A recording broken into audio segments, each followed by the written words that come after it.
Hello guys and welcome back to the channel. In this video, I'll explain a few ways people attempt to access money using an Affirm Virtual Card. So let's get started.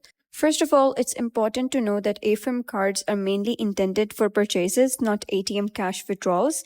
Because of that, direct cash access usually isn't supported.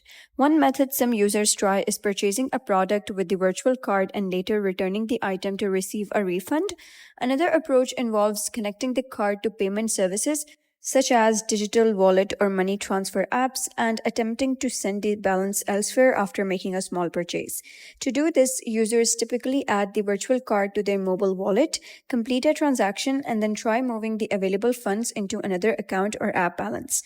Keep in mind, though, that these workarounds may go against Affirm's policies and could potentially result in declined payments or account restrictions. So that's it for today's video. If you found this video helpful, please consider subscribing and leaving a like. It really helps me out, and I'll see you next time.